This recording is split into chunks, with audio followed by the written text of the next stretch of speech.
अथ भावनोपनिषत् ॐ भद्रं कर्णेभिः शृणुयाम देवाः भद्रं पश्येमाक्षभिर्यजत्राः स्थिरैरङ्गैः सुष्ठुवागुंसस्तनूभिः यशेम देवहितं यदायुः स्वस्ति न इन्द्रो वृद्धश्रवाः स्वस्ति नः पूषा विश्ववेदाः स्वस्ति नस्ताक्ष्यो अरिष्टनेमिः स्वस्ति नो बृहस्पतिर्दधातु ॐ शान्तिः शान्तिः शान्तिः आत्मानम् अखण्डमण्डलाकारम् नित्यसकलब्रह्माण्डमण्डलम् स्वप्रकाशम् ध्यायेत् श्रीगुरुः सर्वकारणभूता शक्तिः तेन नवरन्ध्ररूपो देहः नवचक्ररूपम् श्रीचक्रम् वाराही पितृरूपा कुरुकुल्ला बलिदेवता माता पुरुषार्थाः सागराः देहो नवरत्नद्वीपः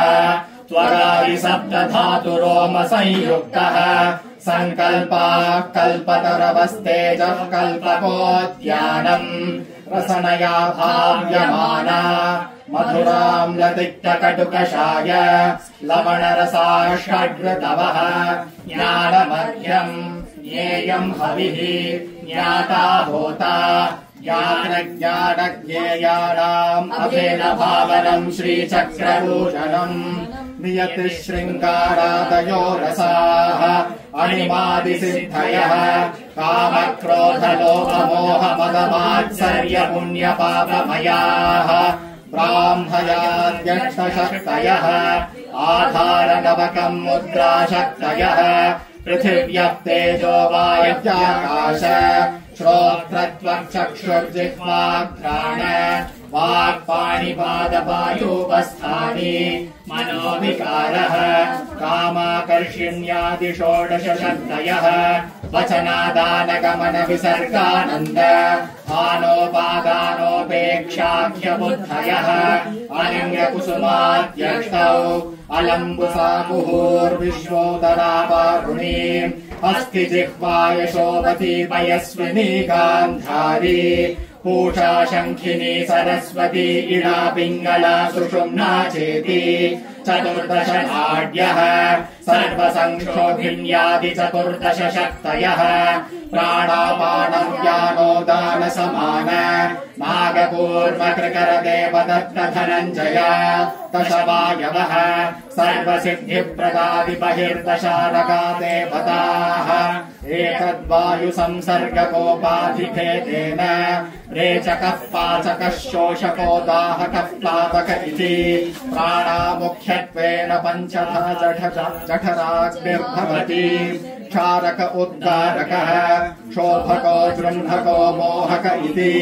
नागप्राधान्येन पञ्चविधाः ते मनुष्याणाम् देहगाः भक्ष्यभोज्य शोष्य लेह्य पेयात्मक पञ्चविधमन्नम् पाचयन्ति एतादशवह्नि कलाः सर्वज्ञाद्या अन्तर्दशानगा देवताः शीतोष्ण सुख दुःखेच्छः सत्त्वम् रजस्तमो गुणाः वशिन्यादिशक्त्योष्टौ शब्दादि तन्मात्राः पञ्चपुष्पबाणाः मन इक्षुधनुः रागः पाशः द्वेषोऽङ्कुशः अव्यक्तमहदहङ्काराः कामेश्वरी वज्रेश्वरी भगमालिन्यो अन्तस्त्रिकोणगा देवताः निरुपाधिक संविदेव कामेश्वरः सदानन्दपूर्ण स्वात्मैव परदेवता ललिता लौहित्यमेतस्य सर्वस्य विमर्शः अनन्यचित्तत्वेन च सिद्धिः भावनाया क्रिया उपचारः अहम् त्वम् अस्ति नास्ति कर्तव्यमकर्तव्यम् उपासितव्यम् इत्यादि विकल्पानामात्मनि विलापनम् होमः भावना विषयाणामभेदभावनम् तर्पणम् पञ्चदशतिथिरूपेण कालस्य परिणामावलोकनम्